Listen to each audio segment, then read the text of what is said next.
एक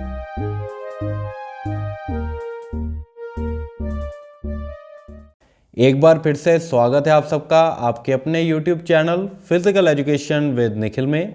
मैं हूं निखिल बदवार और आज की हमारी वीडियो का टॉपिक है Newton's law of motion and its application in sports. यानी इस वीडियो में हम उन लॉज के बारे में पढ़ेंगे जो कि सर आइजैक न्यूटन के द्वारा दिए गए हैं मूवमेंट्स को लेकर, और साथ ही साथ ये भी जानेंगे कि फिज़िकल एजुकेशन और स्पोर्ट्स की फील्ड में उन लॉज की यूसेज कैसे होती है। तो वीडियो शुरू करने से पहले यही रिक्वेस्ट है कि वीडियो को पूरा लास्ट तक देखें और अगर वीडियो अच्छी लगे तो लाइक और शेयर ज़रूर करें। तो चलिए बिना समय गवाए बढ़ते हैं आज की वीडियो की ओर। इंसान के अंदर शुरू से ही मूवमेंट्स इनहेरिटेड हैं, यानी किसी ना किसी तरह की मूवमेंट करते रहना स्वाभाविक है। अगर हम अपने आसपास भी देखें तो सभी जगह पर मूवमेंट्स होती रहती हैं और ये मूवमेंट्स मोशन के कारण होती हैं। यानी एक मोशन होता है जिसके कारण मूवमेंट्स पॉसिबल हो पाती हैं।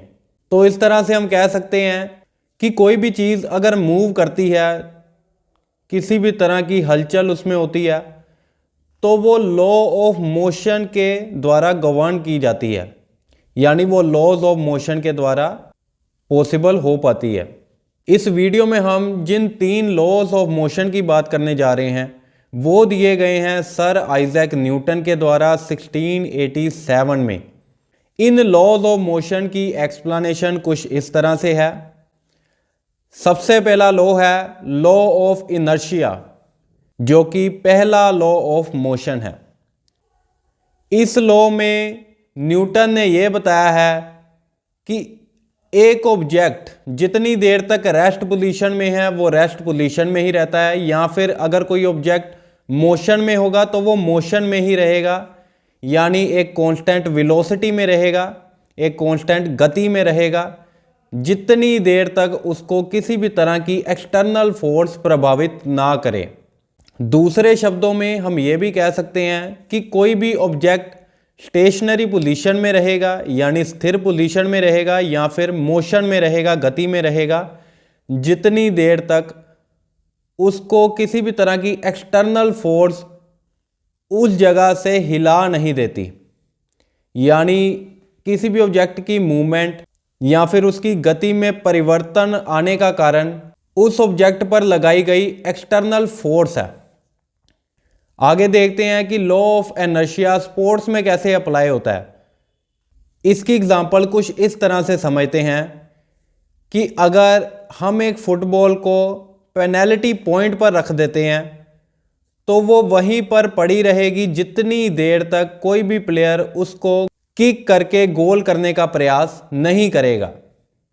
या फिर हम ऐसे भी कह सकते हैं कि वही फुटबॉल एक ही स्पीड में ट्रैवल करती रहेगी, कांस्टेंट वेलोसिटी में ट्रैवल करती रहेगी, जितनी देर तक उसको किसी भी तरह की रेजिस्टेंस इफेक्ट नहीं करेगी, जैसे कि हवा का उस पर प्रभाव नहीं पड़ेगा, या फिर वो अपनी डायरेक्शन चेंज तब तक नहीं करेगी जितनी देर तक कि ग्रेविटी का उस पर प्रभाव नहीं पड़ेगा। या फिर हम ऐसे भी कह सकते हैं कि उसकी स्पीड उतनी देर तक चेंज नहीं होगी जितनी देर तक कोई प्लेयर उसको आकर किक नहीं करेगा। तो ये था हमारा first law of motion, law of inertia, जिसकी हमने स्पोर्ट्स में एप्लीकेशन भी पढ़ ली है। So the second law of motion is law of acceleration. इस लॉ के अनुसार किसी भी ऑब्जेक्ट की वेलोसिटी पर चेंज आना डायरेक्टली प्रोपोर्शनल है उस पर अप्लाई की गई फोर्स से। यानी हम जितनी ज़्यादा जोर से किसी भी ऑब्जेक्ट की ओर फोर्स लगाएंगे वो उतनी ही वेलोसिटी में ट्रैवल करेगी, यानी उतनी ही ज़्यादा गति से किसी डायरेक्शन में जाएगी। इसके विपरीत अगर हम किसी भी ऑब्जेक्ट को लेस फोर्स से पुश करेंगे, यानी उस पर लेस फोर्स लगाएंगे, तो वो उतनी ही कम गति से किसी डायरेक्शन में जाएगी। उदाहरण के लिए अगर हमारे पास 2 ऑब्जेक्ट्स हैं और उन दोनों ऑब्जेक्ट्स का भार भी एकदम सेम है, यानी हम समझ लेते हैं कि हमारे पास 2 गेंदें हैं और दोनों गेंदों का भार एकदम बराबर है, तो उन दोनों में से हम जिस गेंद पर ज़्यादा फोर्स लगाएंगे वो गेंद ज़्यादा दूर जाएगी, और जिस गेंद पर कम फोर्स लगाएंगे वो गेंद कम दूरी तय कर पाएगी। और अगर हमारे पास दो ऑब्जेक्ट्स हैं अनइक्वल मास के, यानी हमारे पास एक भारी गेंद है और दूसरी हल्की गेंद है, और हम दोनों पर इक्वल फोर्स लगा रहे हैं, यानी हम उन दोनों को इक्वल फोर्स के साथ फेंक रहे हैं, तो जिस गेंद का भार कम होगा वो ज़्यादा दूरी तय करेगी, और जिस गेंद का भार ज़्यादा होगा वो कम दूरी तय कर पाएगी। अब इसकी एप्लीकेशन समझते हैं कि स्पोर्ट्स में इसकी कैसे एप्लीकेशन होती है।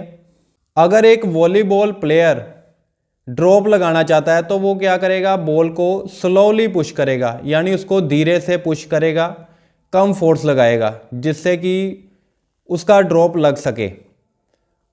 और इसके विपरीत अगर वो स्मैश करना चाहता है तो इसके लिए वो क्या करेगा, बॉल को हार्डली हिट करेगा, बॉल के ऊपर ज़्यादा फोर्स लगाएगा। क्योंकि ड्रॉप स्लो है इसलिए उस पर लेस फोर्स लगी, और स्मैश फास्ट होती है इसलिए उस पर ज़्यादा फोर्स लगेगी। तो ये था हमारा second law of motion, law of acceleration.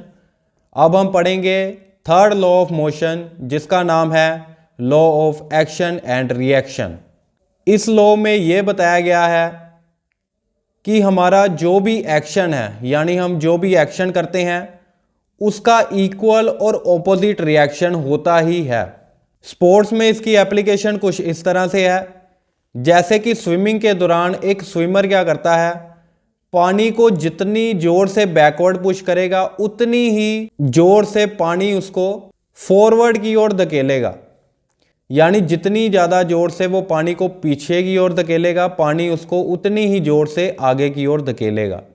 इसकी दूसरी एग्जांपल है, अगर कोई पर्सन वॉक कर रहा है तो वो ग्राउंड को जितनी जोर से बैकवर्ड डायरेक्शन में पुश करेगा उतनी ही ज़्यादा ग्राउंड उसको आगे की ओर पुश करेगी, यानी वो इक्वल फोर्स में आगे की ओर जाएगा। जितनी फोर्स वो बैकवर्ड की ओर लगाएगा उतनी ही फोर्स से ग्राउंड उसको फॉरवर्ड की ओर धकेलेगी। तो आज की वीडियो में बस इतना ही। उम्मीद है कि आपको आज का टॉपिक क्लियर हो गया होगा। अगर आप चैनल पर पहली बार आए हैं तो ऐसे ही और वीडियोस के लिए चैनल को सब्सक्राइब कर लें। एक बार चैनल पर भी विजिट जरूर करें, वहाँ पर हमने डिफरेंट टॉपिक्स की अलग अलग प्लेलिस्ट भी बनाई हुई है। तो मिलते हैं अगली वीडियो में एक नए टॉपिक के साथ। Thanks for watching and take care.